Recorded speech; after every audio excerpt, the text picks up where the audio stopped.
Welcome back to the Adam Bursztein Contract to Close podcast. Adam, you're in beautiful South Florida tonight. How are you? I'm doing great. Good to see you again. Took a couple weeks off, so we're back on. We're ready to go. So tonight we're going to be talking about the difference between the seller's market from the seller's perspective. We talked about the buyer's perspective. How much are the responsibilities changing as a listing agent in a seller's market versus a buyer's market? Well, lately I've been having a preference of saying right now we're in November 2020. So we do have the pandemic still here, and the demand it has created in South Florida specifically has been very interesting to our market for sellers. So right now it's a good time to be a seller in Florida, and it's tough to be a single family buyer in South Florida, but equally a good time to buy condos in South Florida right now as well. So sellers, good market for single family homes. When it is this, the seller's market, how much different is like your workload? When you know there's a high demand, how different is your 9 to 5? No, of course we know that real estate agents don't have a 9 to 5 job, but how different is your day to day?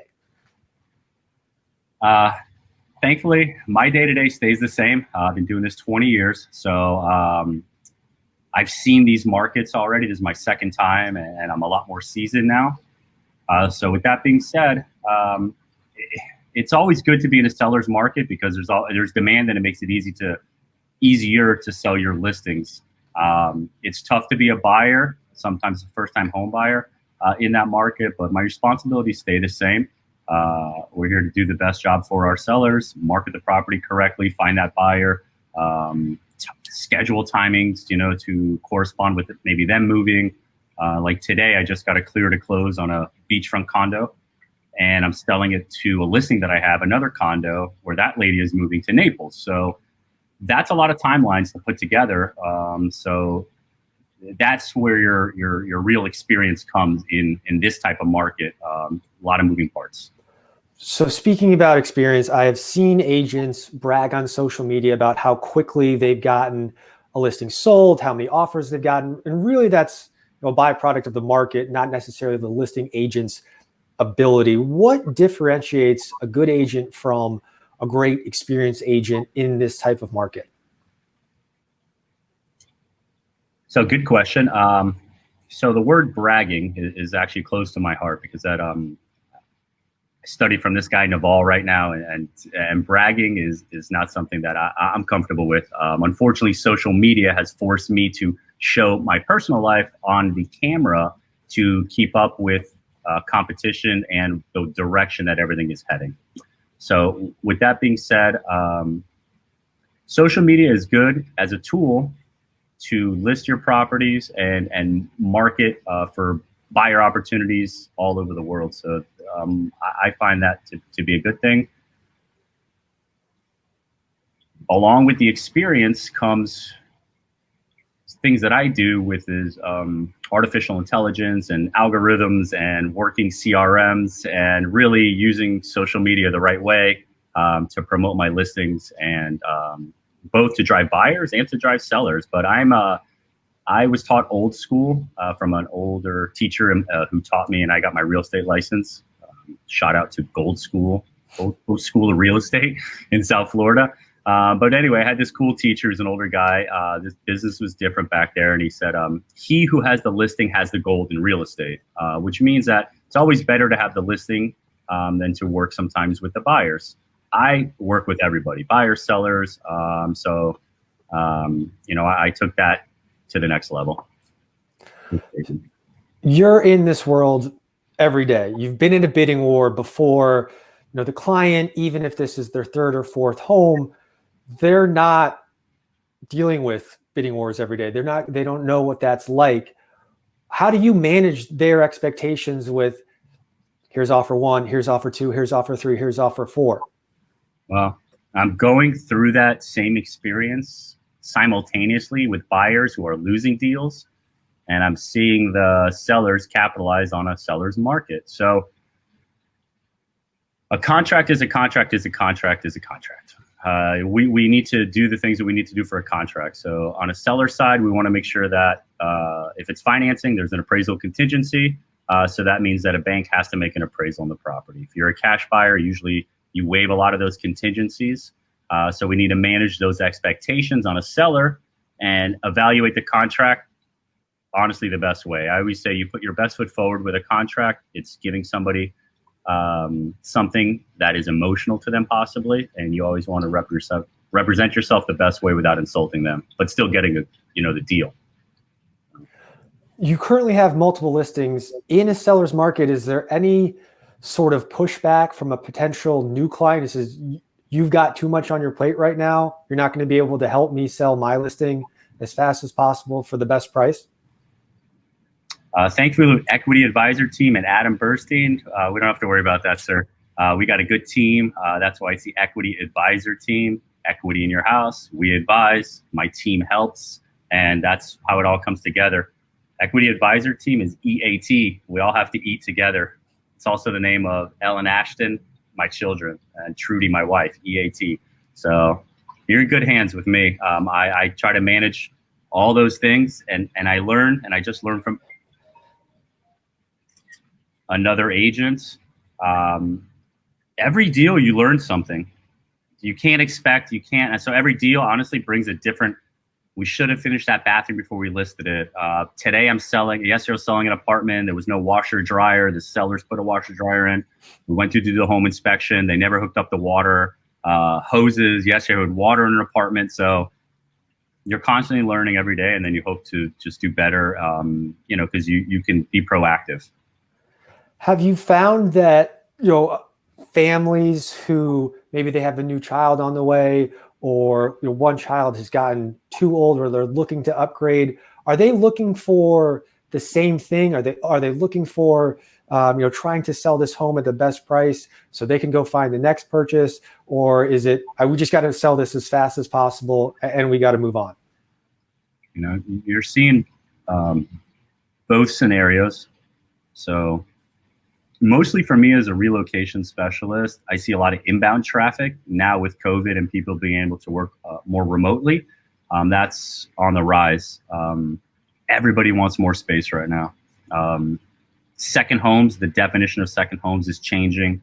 That's why I like to say this is November 2020. Like, things are moving very fast in real estate and everything. So it's just, I represent both the buyer and seller very well, and I try to put myself in each of their shoes and just try to make these the right decisions for them in our market here. So your market is, of course, Miami, which is an international city. Do you have a strategy or responsibility to marketing your listings to international buyers? Like, do you have a hard and fast rule about the price point? Is it, okay, this is above 3.5. I've got to make sure that people in Europe and Asia know about it, or is every listing kind of its own story? I'm a business guy first and foremost, but because I ran my own business for 20 years before I joined Compass, my real estate, it forced me to wear a lot of hats. So I'm also a marketing guy. I market all over the world. I'm trying to make connections. I've flown to Mexico. We've gone to different places to make connections with other real estate brokers. I'm just now putting together a nice ad in China right now, where there's always a huge demand here, and we're just waiting. COVID is obviously restricting a lot right now, so most of our buyers are all domestic right now, but our international market is huge in everybody in South Florida, but mine personally, because we speak English, Spanish, Portuguese, and we have other people on our team that speak every language that we need. So we talked about this in the previous episode, but let's review. Are there any limitations on clients coming to an open house? Are there any limitations for a client coming to an open house? Not really. I mean, single family homes, open houses, we're doing them. We're just being safe, masks on. If a seller wants us to take our shoes off, we take our shoes off. We put booties on. Everybody has different things going on in their families, and COVID is real, and we respect that. Condos, it's a different animal. We have to put our head into little machines. They take our temperature. We make sure. And there's no open houses in general for condos. So that's like a broker open thing.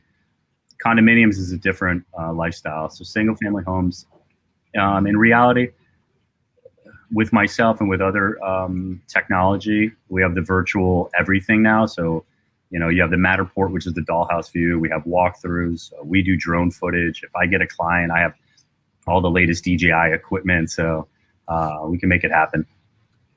What is something that a client can do to best show their home beyond making sure that it is clean for open house tour? So because I have a lot of experience, and two questions if you asked me have like kind of hit home. One was like somebody with a family or a house right now is a seller. I was just talking to my brother-in-law today, my sister's husband, and I said, man, your home in Hollywood is selling for top dollar.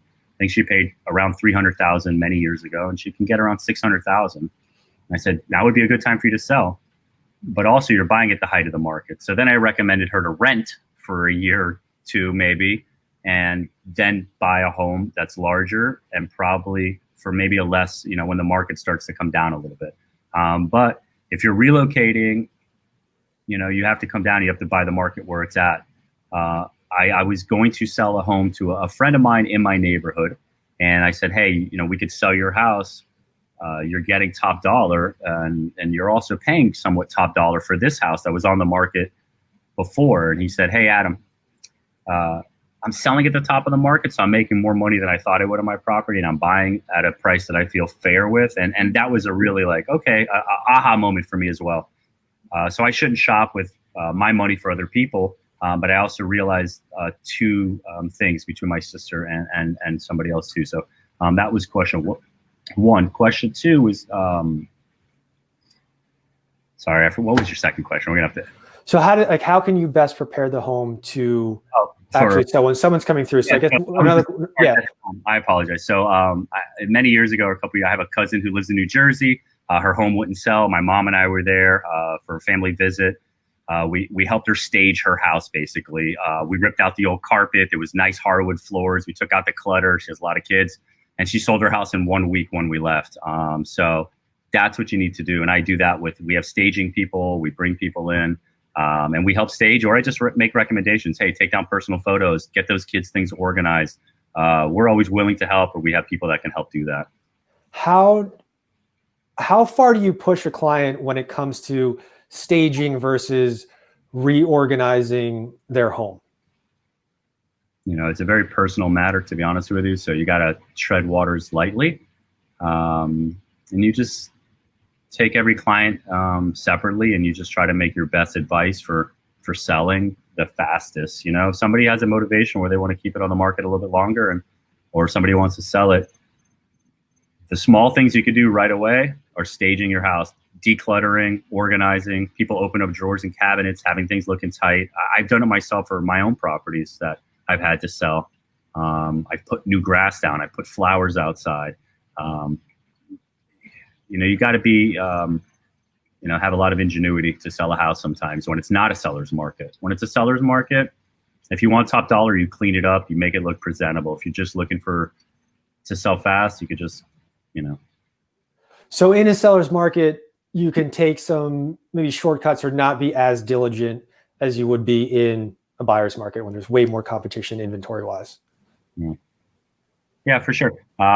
You can put some lipstick on things all the time, meaning paint, baseboards, declutter, quick landscaping. Those are things that aren't that cost effective. You can do it as like a DIY project.